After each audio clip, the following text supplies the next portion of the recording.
حضرت امام حسین رضی اللہ تعالیٰ عنہ سے مروی ہے کہ جناب رسول اللہ صلی اللہ علیہ وآلہ وسلم نے ارشاد فرمایا، جس مسلمان مرد یا عورت کو کوئی مصیبت پہنچے، خواہ اسے گزرے ہوئے کتنا ہی لمبا عرصہ ہو چکا ہو، اور جب بھی اسے وہ یاد آئے، اس پر وہ انا للہ و انا الیہ راجعون کہہ لیا کرے، تو اللہ تعالیٰ اسے اس پر پورا ہی ثواب عطا فرمائیں گے جو اس مصیبت پہنچنے کے دن پر عطا فرمایا تھا۔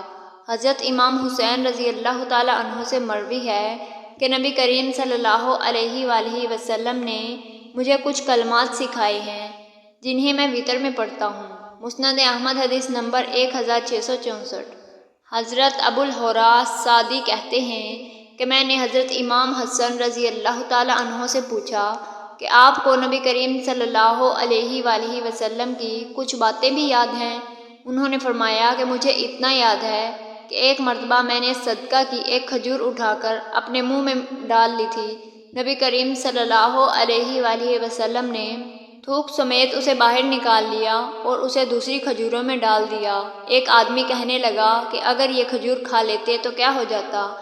آپ انہیں کھا لینے دیتے۔ نبی کریم صلی اللہ علیہ وآلہ وسلم نے فرمایا، ہم صدقہ کا مال نہیں کھاتے۔ مسند احمد حدیث نمبر 1629۔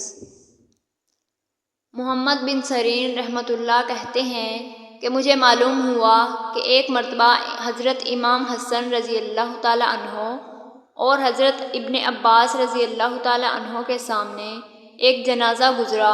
حضرت حسن رضی اللہ تعالیٰ عنہ کھڑے ہو گئے اور حضرت ابن عباس رضی اللہ تعالیٰ عنہ بیٹھے رہے۔ امام حسن رضی اللہ تعالیٰ عنہ نے فرمایا، کیا آپ نے نہیں دیکھا کہ نبی کریم صلی اللہ علیہ وآلہ وسلم کے پاس سے ایک جنازہ گزرا تو آپ صلی اللہ علیہ وآلہ وسلم کھڑے ہو گئے تھے؟